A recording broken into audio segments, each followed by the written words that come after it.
भारत में अब तक 30 करोड़ से ज़्यादा लोगों का वैक्सीनेशन हो चुका है। अगर बीते 5 दिन की बात की जाए तो 3 करोड़ से ज़्यादा लोगों का वैक्सीनेशन हुआ।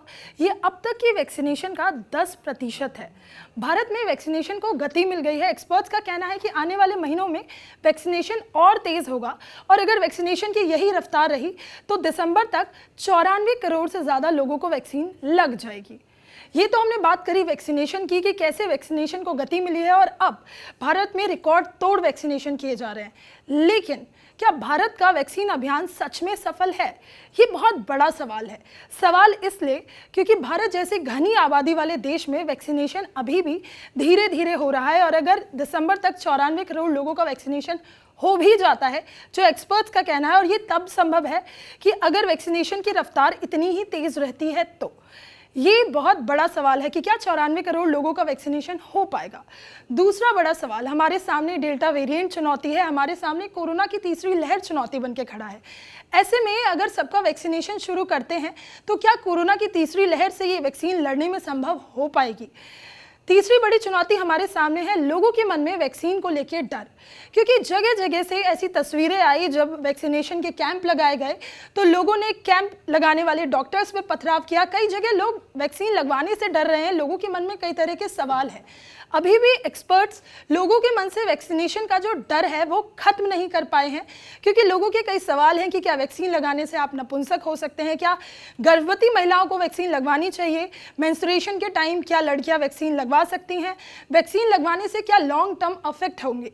तो जो एक्सपर्ट्स हैं हमारे देश के, वो लोगों के मन से अभी भी वैक्सीन के डर को खत्म करने में सफल नहीं हो पाए हैं। चौथी जो चुनौती है वो है वैक्सीनेशन में फर्जीवाड़ा।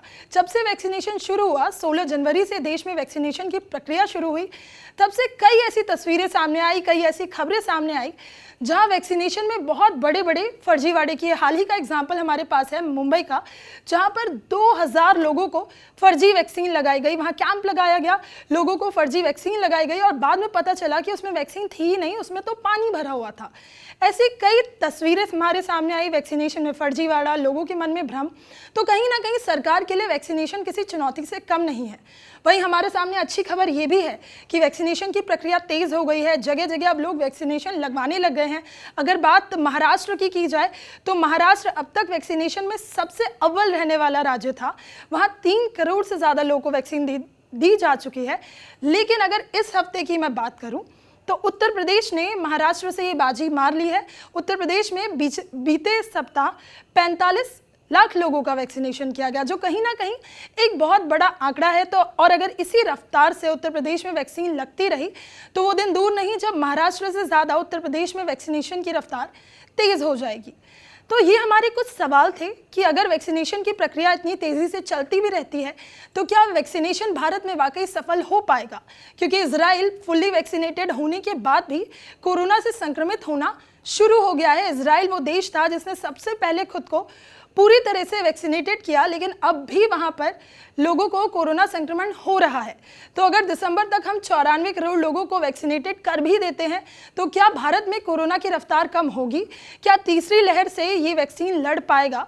क्या डेल्टा वेरिएंट को हमारी वैक्सीन चुनौती दे पाएगी? ये कई बड़े सवाल होंगे जिस पर हमारी नज़र रहेगी। हालांकि देश में वैक्सीनेशन की प्रक्रिया ने कहीं ना कहीं लोगों का डर कोरोना से थोड़ा तो कम किया है।